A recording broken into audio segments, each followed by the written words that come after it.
लंकेश्वर प्रणाम। प्रणाम मारीच। कहो महाराज, आपने मुझे कैसे याद किया? सब आनंद से तो है? मारीच, हम भी हैं आनंद से। कहते हैं सब संसार में, पर कौन रहता है आनंद से इस पापी संसार में। महाराज, क्या कोई चिंता सता रही है जो ऐसी निराशाजनक बातें कही जा रही हैं? हाँ मारीच, इस समय मुझे एक विपत्ति ने घेरा है। पृथ्वी और आकाश के विजेता पर आपत्ति? कैसी बातें करते हो लंकेश्वर? हाँ मारीच, मैं ठीक ही कहता हूं। कभी कभी सूर्य पर भी चंद्रमा का साया पड़ जाता है। महाराज, यदि ऐसी बात है तो मेरे योग्य क्या सेवा है बताइए। मारीच तैयार है। मारीच, मुझे तुम जैसे वीरों पर नाज है। तो बताइए महाराज, मेरे लिए क्या सेवा है?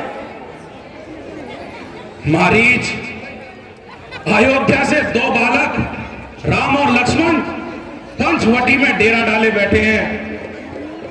एक दिन बहन शूर्पणखा घूमते फिरते उधर जा निकली और उन्होंने उसे अकेला पाकर उसके साथ दुर्व्यवहार किया।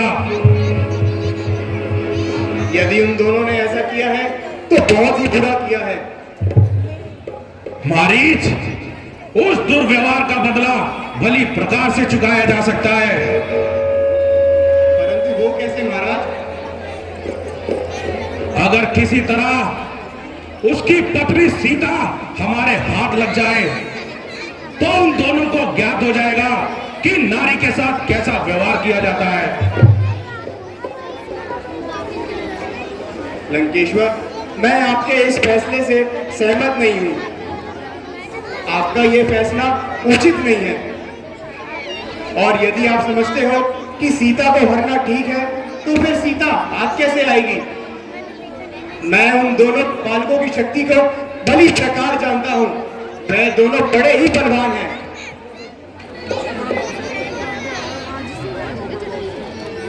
मारीच, शक्ति और वीरता का सामना करने के लिए तो हम हैं।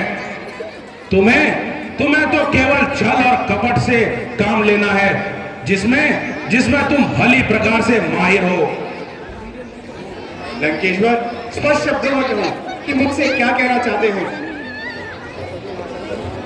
तो सुनो मारीच, तुम्हें केवल सुनहरी मृग बनकर सीता के सामने से जाना होगा और उसके पश्चात उसे लंका में लाना यह रावण का काम है। लंकेश्वर, पराई स्त्री को घर में लाने से घर का नाश हो जाता है। सीता को हरना ठीक नहीं। अगर हरना ही है तो अपने दुष्ट विचारों को हरो।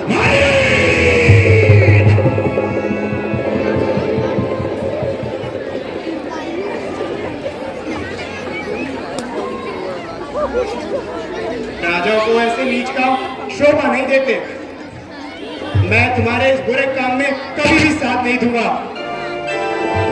बस, डर गए?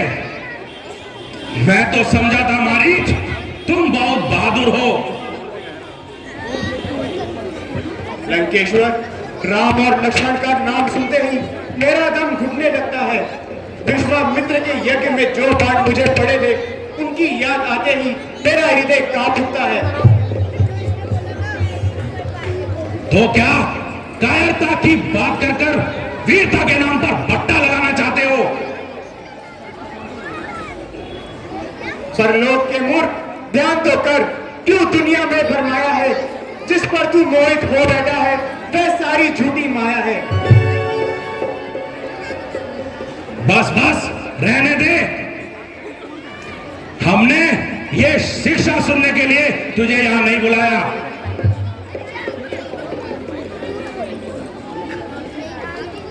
जिनको तुमने बल्दी और कायर समझा है, बहुत धोखा खाया है। जो भगवान को एक साधारण इंसान समझा है। मेरा नौकर और बड़ाई उस मरदूत की सर्वनाश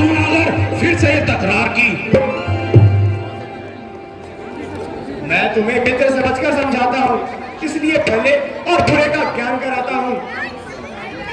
क्या मैं बच्चा हूं जो मुझे शिक्षा देता है? सच कहा है नीच को सर चढ़ाना है बुरा, और तुझ जैसे मूर्ख को मुंह लगाना है बुरा।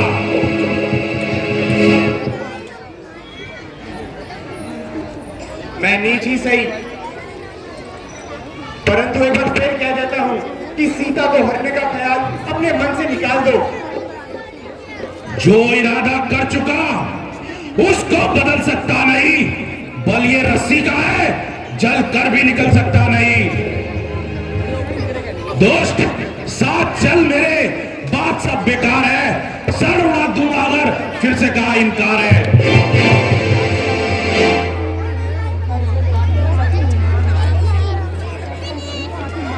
मेरी समझ में नहीं आता कि पराई स्त्री को छुड़ाना कहाँ का धर्म है, और पराई स्त्री की नाक काटना यह कहाँ का धर्म है?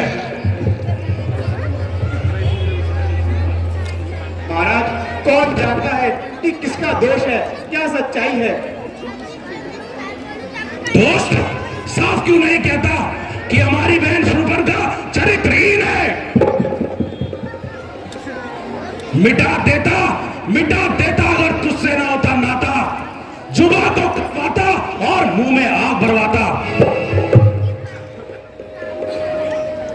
महाराज क्या सच्ची बात कड़वी लगी, मुंह का स्वाद बिगड़ गया?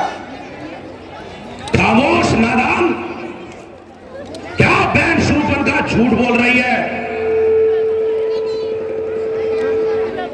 बस एक बार फिर कह देता हूं, कूद कर अग्नि में बचने का कोई बहाना नहीं।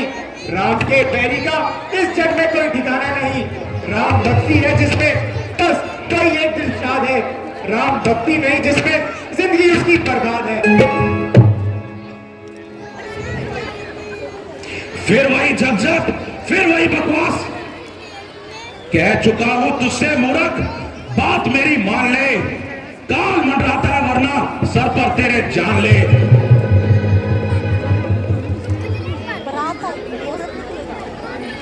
मुझे क्षमा कीजिए महाराज। कदापि नहीं, और यदि इनकारूं तो ये तलवार तेरे सर के पार उतारूं।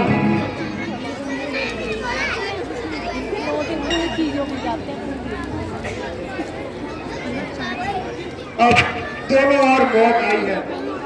यदि हिरण बना तो राम का बाण नहीं छोड़ेगा, और यदि ना बना तो इस दुष्ट की तलवार से सफाई है। अब पर भी कितनी सुहानी मौत आई है, इधर कुआं उधर खाई है। खैर मौत तो आई है, तो इस दुष्ट के हाथों क्या मरना। ऐ मन धीरज रख और राम के बाण को अपने सीने पर खा। स्वार्थ में अंधी है दुनिया, स्वार्थ का ही संसार है, स्वार्थ की ही मित्रता है, स्वार्थ का ही प्यार है।